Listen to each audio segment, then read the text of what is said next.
Hi, my name is Cato Salsa. I'm the guitar player of Madrugada. I'm Sivert Høyem. I'm the singer of Madrugada. My name is Frode Jacobsen. I'm the bass player of Madrugada. Running from the love of your life,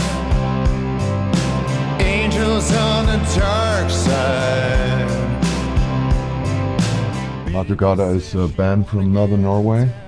We've been around since the early 90s, really. We released our debut album, Industrial Silence, then Nightly Disease came 2 years later, and we have a record called Grit, and The Deep End, and the last record that came out in 2008 was just titled Madrugada.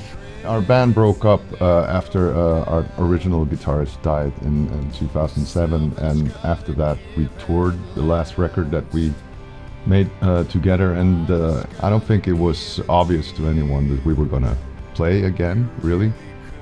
After that, John was the original drummer in the band. He contacted me in 2018, I think it was, and sort of reminded me that it was gonna be 20 years since Industrial Silence came out in 2019, and we just started sort of toying with the idea of getting back together and just touring that album. It was rewarding getting back together again. I guess we all sort of missed the band and playing together, and also it was very inspiring to just see that the band had just sort of had grown in our absence. You know, it was we were able to play for 3 times as many people that we ever used to do.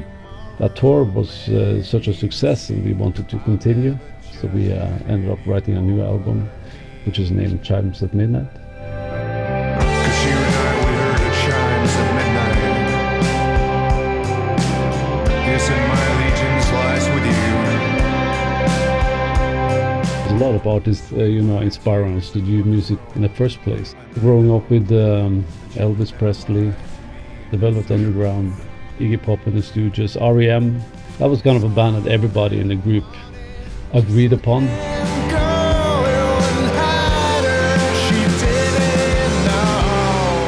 Yeah, I actually have a long history with the orange amplifiers. Mid to late 90s, they started popping up on stages. I was beginning to play with different bands, and you know, the stages of Oslo. We had a Norwegian band, well, they're still playing, called Motor Psycho. They had orange amplifier, and I was curious about that. And then Oasis, you know, Noel Gallagher of Oasis was sporting the orange amplifiers. So I always liked the sound when I heard one. And in 1999, the first ever web page I got into was like the new Orange website where you had a phone number you could order. And so I did order an OR120 with a 4x12 cabinet. And I was going on tour in Germany, and I was going from Berlin to Dresden, and my amplifier I had on tour fell out of the van on the Autobahn.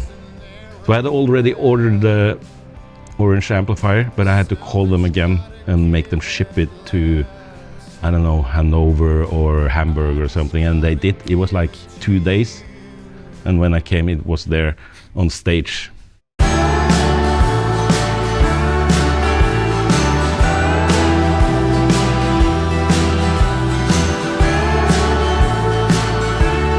I now play 2 Custom Shop 50 amplifiers with one open back and one closed back cabinet, and I couldn't be happier. It just works. Yeah, I got the TH30 and a 15-inch cabinet. It's been working very well for me. It was originally sort of designed for me to play acoustic. That rig was designed for that because we ended up layering like tons of acoustic guitars on this album. And, like, a lot of the songs have like 16 or overdub acoustic guitars, and I'm supposed to just replicate that with just one 12-string live. So we just wanted to recreate some of that sound live. I have these 2 amps and a direct signal and a bunch of like doubler effects to sort of and it's been working very well for me. The game changer has been the 15-inch cabinet, really. Yeah. And Yeah, that's like a bass bass cabinet. yeah, it's just been a bigger, better sound now, actually. So I'm very happy. Yeah, I have this MK3 and a 15-inch cabinet. I really do, like the sustain of it on this record, which is a very guitar-based record.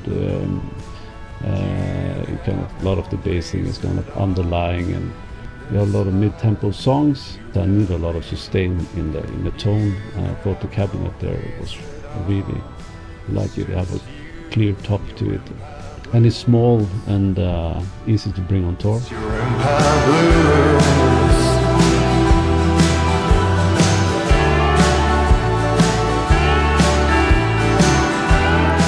We did this record really fast. We were done with the tour in December 2019, and we were already in the studio in March. And we wanted to have a live approach, and we wanted to not overthink it and be that live band that's been on tour for a year and trying to document that. There was a reason we ended up in LA making this album. From a Norwegian sort of perspective, these days guitar rock isn't really like a big thing here. I felt it was a good idea for us to work with a British or an American producer, really, to do this. And we had been apart for a long time, so it was a good idea to have a producer. We have been working, like mostly producing ourselves in the past. That studio, Sunset Sound, has so much history, and it's kind of one of the most legendary studios ever, the vocal booth in that Studio One where we were in, it kind of categorized as the first vocal booth ever. It became kind of the blueprint for how to make studios. a lot of our favorite music has been made there. So. And a lot of different stuff too. It was like everything from the Doors, the Rolling Stones, and then Prince, and a lot of great like 80s stuff too. Yes, Pet Sounds, the Beach Boys. We're influenced by a lot of different stuff through the history of rock and pop music. I guess a lot of that sort of legacy of the studio was sort of made its way onto that album, especially through the echo chamber. That's such an iconic sound that you recognize that sound from Pet Sounds and a lot of other. It's such a specific sound, and it's all over the new album. So there's definitely a California influence.